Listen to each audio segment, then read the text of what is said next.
Hi Viceroys, hi Buckeyes, how are you? I'm here in the library, and I want you to think back a minute to when we were together here in the library. We were working on historical fiction. So those are stories that include true events and details from history, but the characters and the stories are created by the author. We read some good books together. I know Scarlet Stocking Spy was a big favorite. And now we're going to move on to our next unit in our genre study this year in 2-3. The next unit we're going to be working on is traditional literature. And these are fun stories. I know that you're going to like this unit a lot. Some of these stories will be really familiar to you and some of them will be new. We're even going to read some stories that are a different way to tell stories you have heard many times before. So, traditional literature. Stories that are passed down from one group to another in history. This includes folk tales, legends, fables, fairy tales, tall tales, and myths from different cultures. Today I'm going to read Jack and the Beanstalk. That is one that is likely familiar to you. This is retold and illustrated by Stephen Kellogg. And a lot of times when we look at our traditional literature, these stories that have been passed down from people to people, they don't really have an author. What they'll say is retold by. Since the stories don't really belong to one person, Stephen Kellogg did not create this story. This story has been around for a long time and it's been told lots of different ways. Stephen Kellogg is sharing this version of Jack and the Beanstalk with us.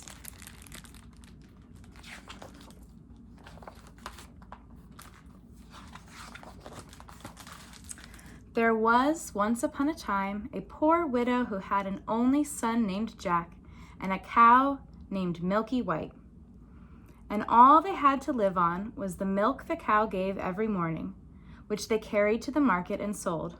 But one morning, Milky White gave no milk, and they didn't know what to do. "Cheer up, Mother. I'll go get work somewhere," said Jack. "We've tried that before, and nobody would take you," cried his mother.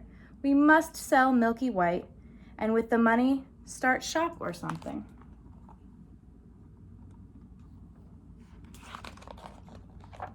On his way to market, Jack met a funny-looking old man. "Well, good morning, Jack," said he. "Good morning to you," said Jack, and he wondered how the man knew his name. "Can you tell me how many beans makes 5?" said the man. "2 in each hand and 1 in your mouth," said Jack, sharp as a needle. "Right," said the man. "And as you are such a bright lad, I don't mind doing a swap with you. Your cow for these beans." "Go along," said Jack. "Ah, but these are magical beans," said the man. "If you plant them tonight, by morning, they grow right up to the sky." "Really?" said Jack. "Yes, and if it doesn't turn out to be true, you can have your cow back."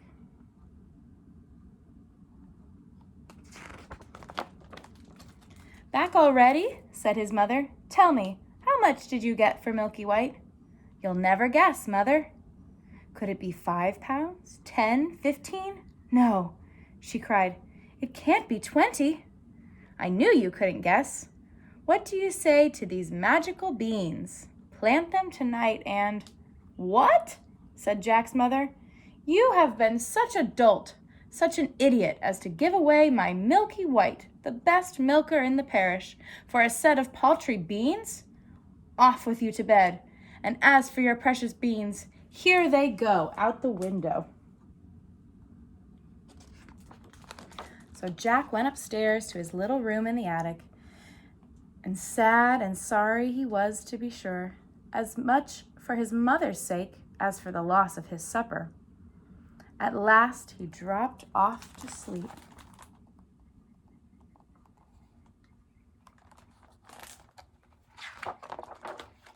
When Jack woke up, he saw that the beans had sprung up into a big beanstalk that went up and up and up till it reached the sky.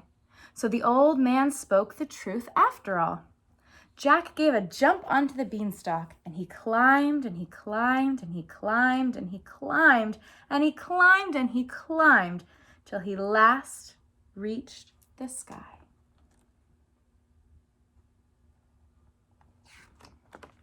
Jack walked along, and he walked along, and he walked along till he came to a great big tall house. And on the doorstep was a great big tall woman. "Good morning, Mum," said Jack.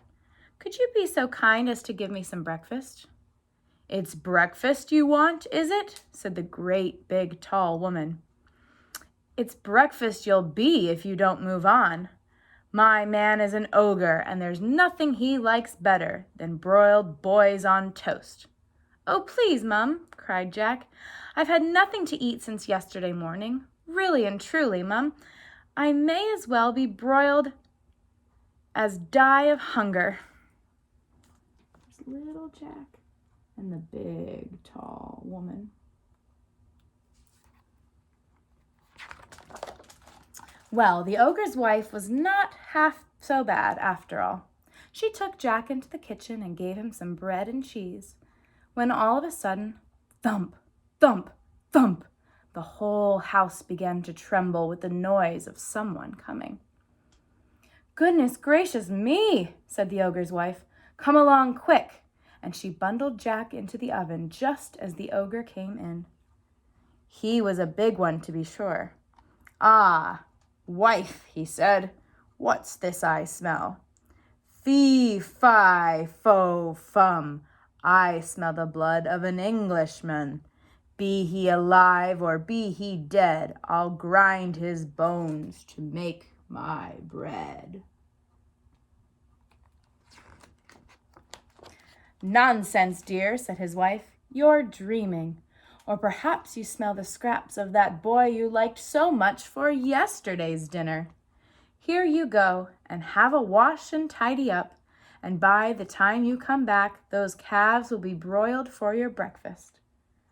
Well, the ogre had his breakfast, and after that he went to a big chest and took out a couple of bags of gold, and down he sat and counted. At last his head began to nod, and he began to snore till the whole house shook again.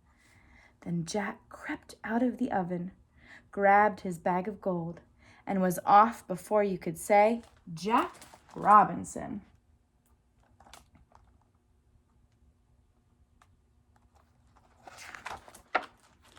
When Jack came to the beanstalk, he threw down the gold, which of course fell into his mother's garden. Then Jack climbed down. "Well, Mother," he said, "wasn't I right about the beans? They really are magical, you see." So they lived off the bag of gold for some time, but at last they came to the end of it, and Jack made up his mind to try his luck once more at the top of the beanstalk.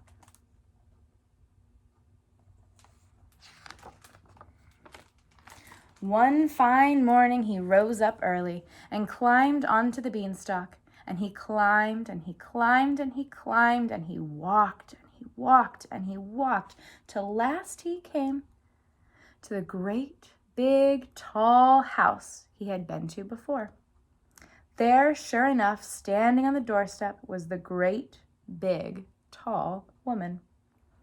"Go away, my boy," said the big tall woman, "or else my man will eat you up for breakfast." "But aren't you the youngster who came here once before? Do you know, that very day my man missed one of his bags of gold." "That's strange, Mum," said Jack, bold as brass. "I dare say I could tell you something about that, but I'm so hungry I can't speak till I've had something to eat." Well, the big, tall woman was so curious that she took him in again.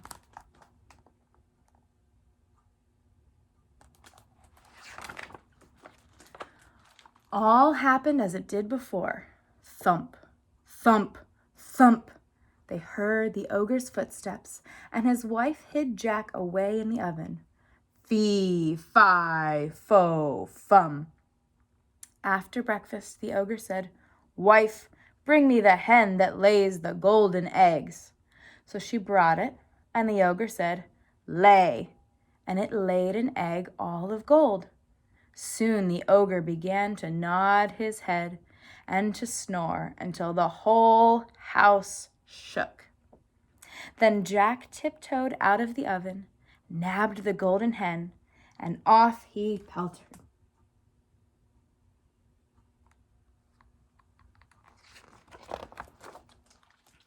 But this time the hen gave a cackle and woke the ogre, and just as Jack got out of the house, he heard him roaring, "Wife, wife, what have you done with my golden hen?" When Jack got home, he showed his mother the wonderful hen and said, "Lay" to it, and it laid a golden egg every time he said lay. Well, it wasn't very long before Jack decided once again to try his luck up there at the top of the beanstalk. This time he knew better than to go straight to the ogre's house.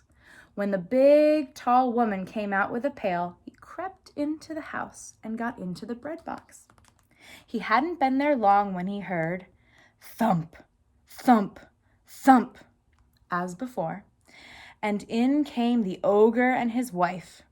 "Fee, fi, fo, fum, I smell the blood of an Englishman. I smell him, wife, I smell him." "Do you, my dearie?" said the ogre's wife. "Well, if it's the little rogue that stole your gold and the hen, then he's sure to have got into the oven."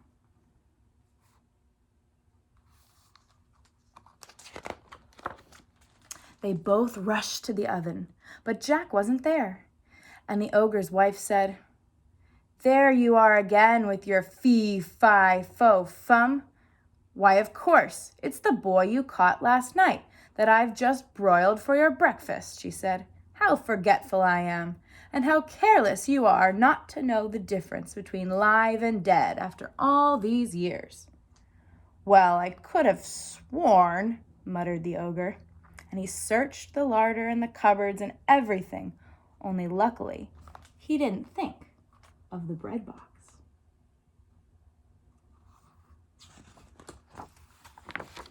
After his breakfast was over, the ogre called out, "Wife, bring me my golden harp." So she brought it, and he said, "Sing," and the golden harp sang most beautifully. And it went on singing till the ogre fell asleep and began to snore like thunder.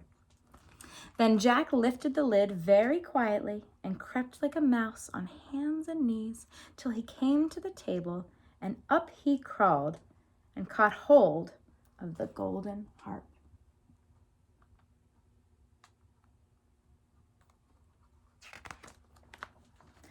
But the harp called out, "Master, master," and the ogre woke up.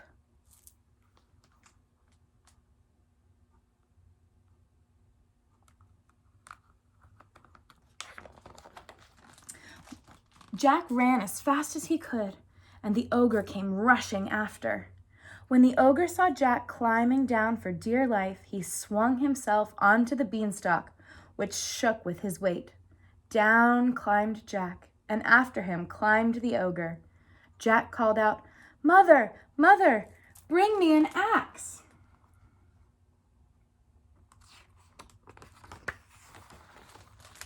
Jack's mother rushed out with the axe in her hand, and Jack gave a chop at the beanstalk, cutting it in two. The ogre fell down and broke his crown, and the beanstalk came tumbling after.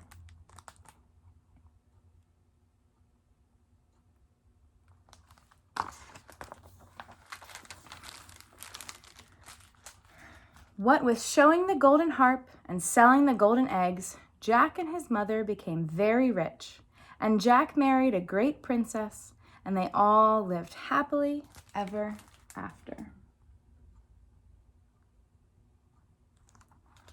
And that is the end of Stephen Kellogg's story of Jack and the Beanstalk. I'd love to hear from you. What are some of your favorite fairy tales and legends and myths? We're going to be reading more in the next couple weeks. Some of them will be stories that you love, and some of them will be stories that you know, told in very different ways. to you later.